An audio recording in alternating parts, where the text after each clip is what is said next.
Taxation of medical expense insurance exam prep.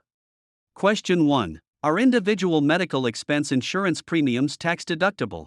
Yes, in full. No, never. Yes, if they and other medical expenses exceed 7.5% of adjusted gross income, AGI. Only if the individual is self-employed.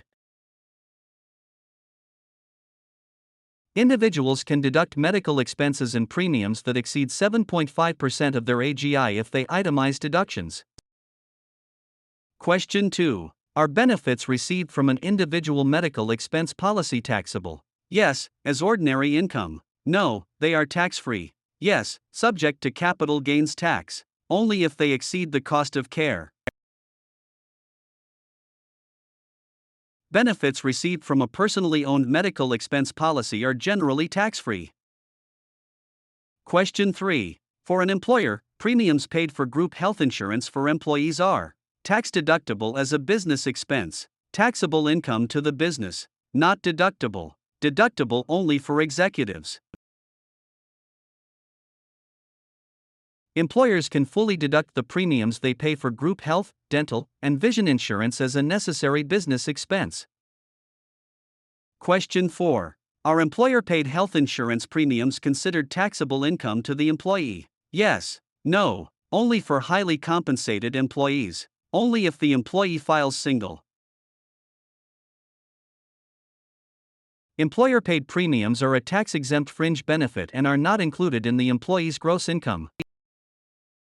Question 5. Are benefits received from a group health insurance plan taxable to the employee? Yes. No. Only the portion paid by the employer. Only if the benefit exceeds $10,000.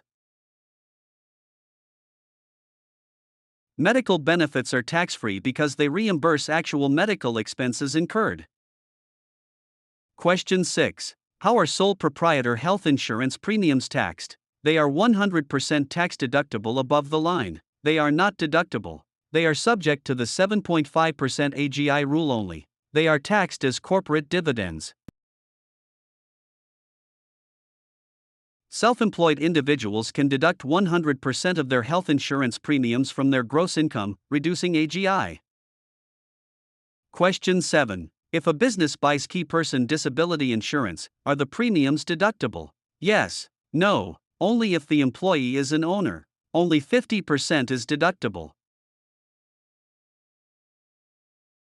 Premiums for key person disability are not deductible because the business is the beneficiary. Question 8. Are the benefits of a key person disability policy taxable to the business? Yes. No. Only the first $50,000. Only if paid in a lump sum. Because the premiums were paid with after-tax dollars, the benefits are received tax-free by the business. Question 9. In a business overhead expense (BO) policy, how are premiums and benefits taxed? Premiums deductible, benefits tax-free. Premiums not deductible, benefits taxable. Premiums deductible, benefits taxable. Premiums not deductible, benefits tax-free. BO premiums are a deductible business expense, making the benefits taxable as income to the business when received to pay bills. Question 10. Under a disability buy-sell agreement, are the premiums tax deductible? Yes. No. Only for an LLC. Only for S-Corp. Premiums are not deductible. Consequently, the buyout benefits are received tax-free. Question 11. If an employee pays part of their group disability premium with after-tax dollars, how are benefits taxed? Fully taxable. Fully tax-free. Tax-free in proportion to the employee's contribution. Taxable in proportion to the employee's contribution.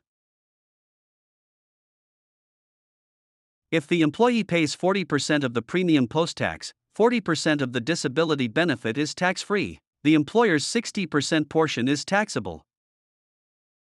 Question 12. If an employer pays 100% of the group disability premium, the benefits to the disabled employee are 100% tax-free, 100% taxable as ordinary income, subject to capital gains tax, tax deferred. Since the employer deducted the premium, the employee must report the benefits as taxable income. Question 13. Are flexible spending account (FSA) contributions subject to Social Security and Medicare (FICA) taxes? Yes. No. Only the employer portion. Only if the funds are not used. FSA contributions are made pre-tax, reducing income tax as well as FICA taxes.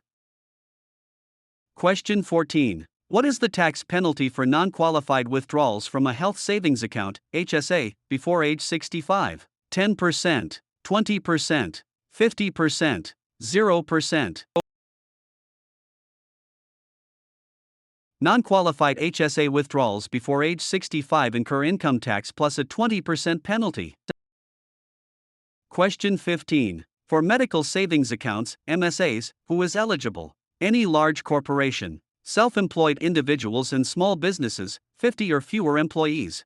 Only government employees. Only union members. Archer MSAs were designed specifically for small businesses and self-employed individuals with HDHPs.